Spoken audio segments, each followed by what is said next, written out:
This channel does not promote any violent, harmful, or illegal activities. All content provided by this channel is meant for an educational purpose only. Tiljala অগ্নিকাণ্ডে এবার কড়া পদক্ষেপ দমকলের।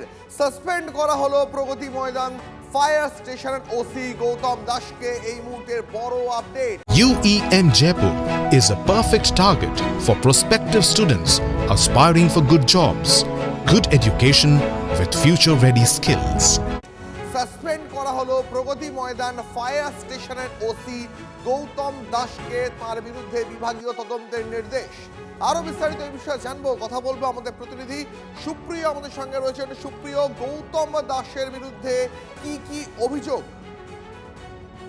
দেখো, এখনো পর্যন্ত আমরা যেটা জানতে পারছি, তিলজলাতে যে অগ্নিকাণ্ডের ঘটনা ঘটে, যেখানে দুজনের মৃত্যুর পর্যন্ত পরিস্থিতি তৈরি হয়, এবং সেই ঘটনাতে প্রগতি ময়দান ফায়ার স্টেশনের ওসি তথা স্টেশন অফিসার গৌতম দাস, তাকে ইতিমধ্যেই সাসপেন্ড করা হয়েছে এবং কি তার বিরুদ্ধে বিভাগীয় তদন্ত শুরু হয়েছে, এমনটাও কিন্তু আমরা জানতে পারছি। অর্থাৎ কোথাও গিয়ে সার্বিক নজরদারি, পরিদর্শন ও অগ্নি নিরাপত্তা বিধি কার্যকর করার ক্ষেত্রে গাফিলতির অভিযোগ রয়েছে এবং সেই অভিযোগে কিন্তু তাকে সাসপেন্ড করার সিদ্ধান্ত ইতিমধ্যেই নেওয়া হয়েছে। অর্থাৎ কিভাবে দীর্ঘদিন ধরে, কারণ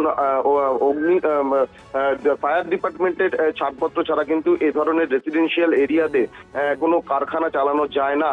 কিভাবে এই ধরনের অনুমতি ছাড়াই এই কারখানা চলছিল? অর্থাৎ কোথাও গিয়ে, যেটা প্রথমেই বললাম, যে সার্বিক নজরদারি, এমনকি তার পাশাপাশি অগ্নি নিরাপত্তা বিধি কার্যকর করার ক্ষেত্রে গাফিলতির অভিযোগেই তাকে সাসপেন্ড করা হয়েছে। এমনকি আরো যেটা আমরা জানতে পারছি, সাসপেনশন চলাকালীন গৌতম দাস ফায়ার হেডকোয়ার্টারে সংযুক্ত থাকতে পারবেন না।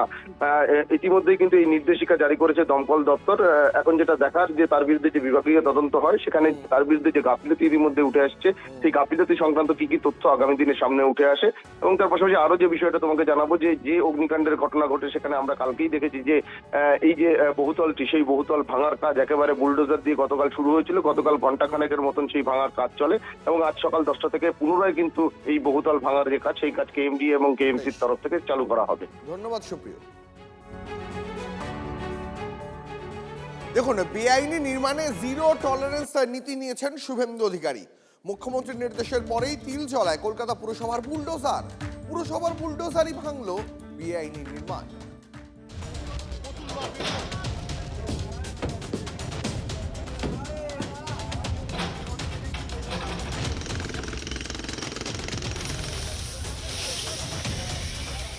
আমাদের পৌর নগর উন্নয়ন সচিবকে নির্দেশ দেওয়া হয়েছে একদিনের মধ্যে ওই অবৈধ স্ট্রাকচার ভেঙে ফেলার জন্য কেএমসির উদ্যোগে কলকাতা পুলিশের সাহায্য নিয়ে।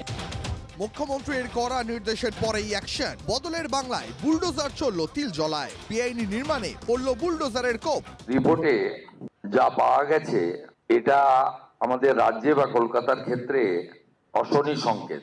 ওই অবৈধ ওয়ার্কশপ বা কারখানায় কোনো বিল্ডিং প্ল্যান নেই, কমপ্লিটলি অবৈধ। মঙ্গলবার তপসিয়ার চামড়া কারখানায় আগুন লেগে দুজনের মৃত্যু হয়, গুরুতর জখম হন আরো 3 জন। ইতিমধ্যে গ্রেফতার করা হয়েছে চামড়া কারখানার মালিক ও সুপারভাইজারকে। এরপরেই ওই বেআইনি বাড়ি ভেঙে ফেলার নির্দেশ দেন মুখ্যমন্ত্রী। কেন্দ্রীয় বাহিনীকে সঙ্গে নিয়ে চলল বেআইনি নির্মাণ ভাঙার কাজ। 24 ঘন্টার মধ্যে ব্যবস্থা নিতে হবে বেআইনি নির্মাণের বিরুদ্ধে।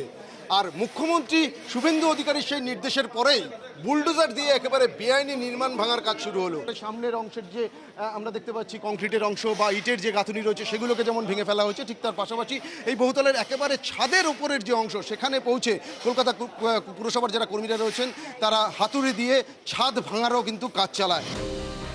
বেআইনি নির্মাণে জিরো টলারেন্স নীতি নিয়েছেন শুভেন্দু অধিকারী। আমরা এতে জিরো টলারেন্সের নীতি নিচ্ছি। যারা সতর্ক হতে চান, সতর্ক হয়ে যান। কলকাতার বিভিন্ন এলাকায় ব্যাঙের ছাতার মতন গজিয়ে উঠেছে একের পর এক বেআইনি নির্মাণ। বিল্ডিং প্ল্যানের অনুমোদন না থাকলে বেআইনি নির্মাণে জলের লাইন ও বিদ্যুৎ সংযোগ কেটে দেওয়ার নির্দেশ দিয়েছেন মুখ্যমন্ত্রী। জিএসসিকে বিদ্যুৎ সচিবের মাধ্যমে জানানো হয়েছে একটি ইন্টারনাল অডিট করে যাদের বিল্ডিং প্ল্যান স্যাংশন নেই, তাদের ইলেকট্রিসিটি ডিসকানেক্ট করার জন্য। এবং একইভাবে কেএমসিকে বলা হয়েছে এই ধরনের অবৈধ বিপজ্জনক কারখানাগুলিতে জলের লাইন কেটে দেওয়ার জন্য।